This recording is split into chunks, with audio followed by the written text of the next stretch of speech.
Assalamu alaikum wa rahmatullahi wa barakatuh, everyone. Welcome to Amazed by the Quran, a series in which I like sharing with you things I find amazing about the Quran. Today, a phrase that the brothers of Yusuf mentioned, وَتَكُونُ مِن بَعْدِهِ قَوْمًا صَالِحِينَ. After you throw him into a well or kill him even, after that, you'll have the exclusive attention of your father. And then, some time passes and you will be good people. وَتَكُونُ مِن بَعْدِهِ قَوْمًا صَالِحِينَ. These people have in their mind that they are bad. They're not saying they're good people, because they're saying we're going to become good afterwards. So yes, I have a problem, but the reason for my problem is that one over there. And once he's out of the picture, then I can actually be a good person again. There are people in this world who deny that they're bad at all. Like shaitan has beautified their deeds to them and they think that they're doing great. They're وَهُمْ يَحْسَبُونَ أَنَّهُمْ يُحْسِنُونَ صُنْعًا. They assume that they've done great work. But then there are people who actually know that they're wrong. They know they're messed up.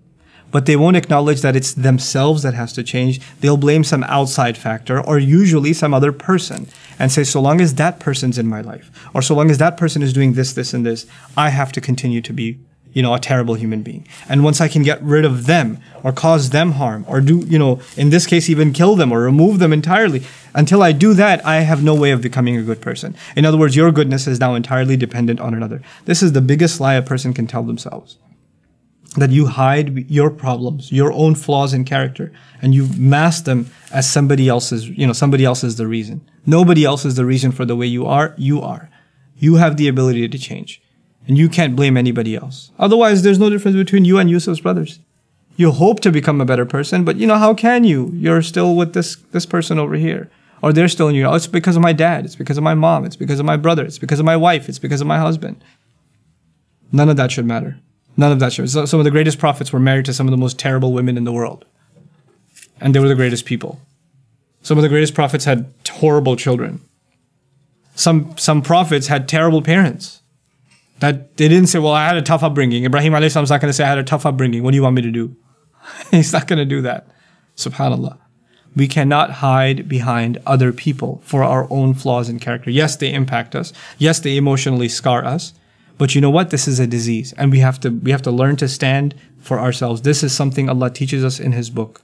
بَلِ الْإِنسَانَ عَلَى نَفْسِهِ بَصِيرَةٌ وَلَوْ أَلْقَى مَعَاذِيرًا. This is what I want to leave you with. A human being is actually in best view of his own self.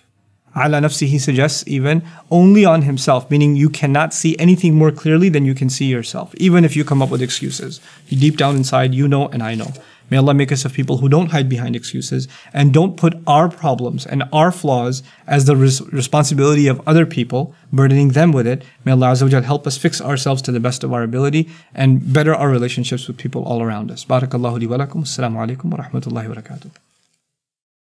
Assalamu alaikum wa rahmatullah. If you enjoyed this video, please do share it with friends and family. If you want to see more videos from this series, click on the box at the top. If you want to see other videos, click on the box at the bottom. And don't forget to hit the subscribe button.